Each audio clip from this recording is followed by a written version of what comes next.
Welcome back to As Above, So Below Tarot. Today, we are taking a look at the Hierophant.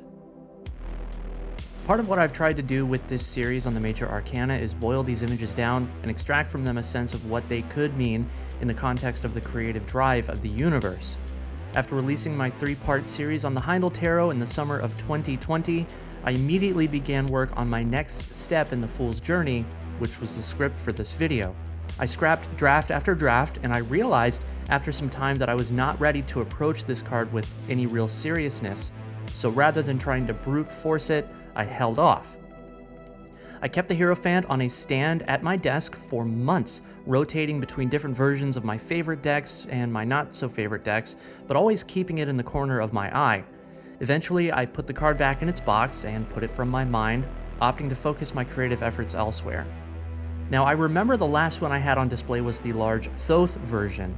There is something unsettling about this card when it appears in readings, more so than others, and it contains some imagery that was alien to me at the time, so let's start there. The dark blue background of the Hierophant in Thoth's version represents Nuit, or Nuit, or Nui, who is the principal thelemic feminine deity, symbolizing the birth of everything from the potentiality of the universe. Now, this rose-shaped window above the Hierophant's head has 9 nails fixing it to the wall, and through this window, light from on high shines down to the acolyte, or to the mundane. The snake and the dove around the window are meant to represent the exchange and flow of energy between the ethereal realm and the mundane realm.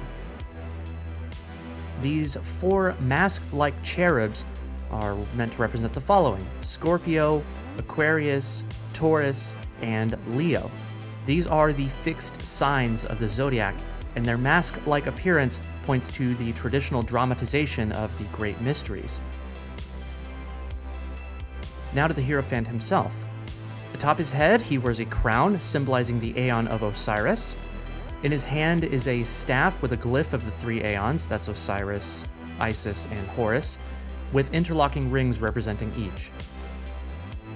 His hand is gesturing to form a bridge between heaven and earth with a blessing sign, and he sits atop a bull, symbolizing Taurus, of course, grounding esoteric teachings to the earthly plane. At his shoulders are elephants, representing Taurus as beasts of burden. At the Hierophant's feet, we find a woman. This is Isis. She is armed with a sword, which is a phallic symbol, and a bow, which links her to the Priestess card, and she ultimately represents the Scarlet Woman of the new Aeon of Horus. The Scarlet Woman is another thelemic deity, in this case Babylon, that's Babalon, and in this way she also represents the female sexual impulse and the liberated woman. Now, at the center of this card, we see a dancing baby shrouded in a pentagram. Now, the baby represents Horus, or the new Aeon of Horus, which calls to the higher consciousness of mankind. He is dancing, playful, free, symbolizing spirit brought down into the world through teachings that differ from orthodox religion. If you zoom way in, you will see that on his right foot, he's wearing a sandal. The sandal strap itself is symbolic of the 5th power of the Sphinx, which is to go, representing freedom and spirit. You may notice, if you look closely, superimposed on this entire card is a hexagram. Within this hexagram is an inverted pentagram, symbolizing the union of the macrocosm and the microcosm. So as you can see, this card is very crowded and very saturated with Crowley's own values. I often turn to the Thoth deck when trying to connect dots between other cards, and by all appearances, Crowley knew a lot that others didn't and made a concerted effort to place important clues in these cards. However, by the time Crowley began work on the Thoth Tarot deck, he'd spent decades guiding a self-created occult system called Thelema. It stands to reason then that the Hierophant in the Thoth deck relies heavily on imagery that calls to this system. Now, if you aren't a Thelemite, that is perfectly fine. This is still an extremely useful version of the Hierophant. In particular, the Thelemic Aeons might be unique to this card, but they're a good layer of imagery. The Aeons illustrate phases of human spiritual perspective throughout history and prehistory, and they're named after Egyptian deities that correspond to their qualities. These Aeons impacted the way that we viewed mystery, the mystery of creation, the mystery of mankind, all that. And the Aeons are as follows. Isis. This is the first Aeon, representing the prehistoric age of the goddess, characterized by matriarchy and the worship of Mother Earth. This could be based on the fact that early humanity didn't understand procreation and attributed childbirth to supernatural causes. Osiris. The second Aeon corresponds to the era of patriarchal religions, focusing on the dying and resurrecting god, exemplified by figures like Jesus Christ, Dionysus, Christina, and of course Osiris. The mystery depicted by stories about these figures has largely to do with the cyclical nature of life and the rebirth from a lower nature to a higher one. Horus. The current Aeon, according to Crowley, began in the 20th century.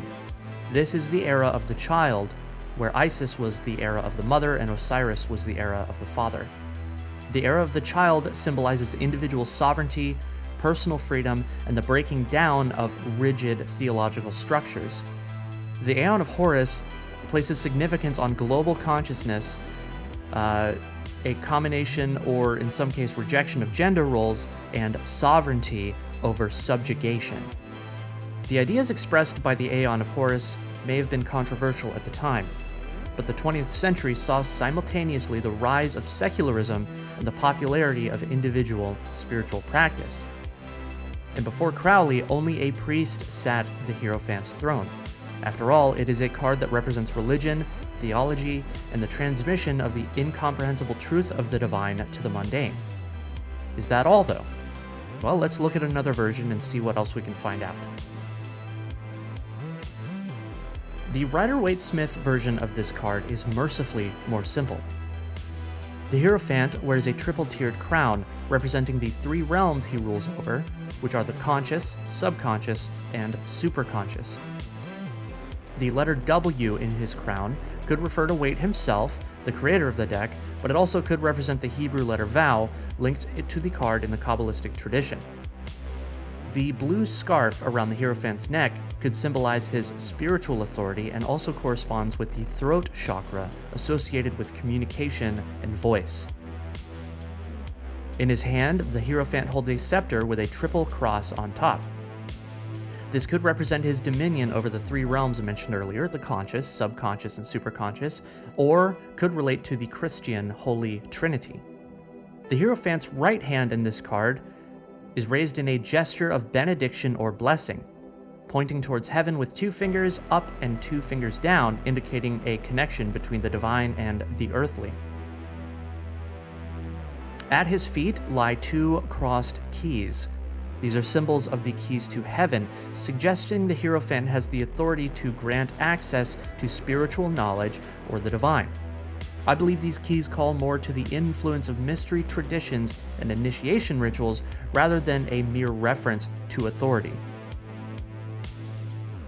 Speaking of references to authority, 2 monks or acolytes are shown in front of the Hierophant, symbolizing his role as a teacher and the transmission of traditional knowledge. The Hierophant is seated between 2 pillars. We could see these as mercy and severity from the Kabbalistic Tree of Life, but they also indicate stability and balance, and they echo the pillars seen in the High Priestess card. Like many Rider-Waite-Smith cards, this version of the Hierophant tells us its story through a depiction of human activity.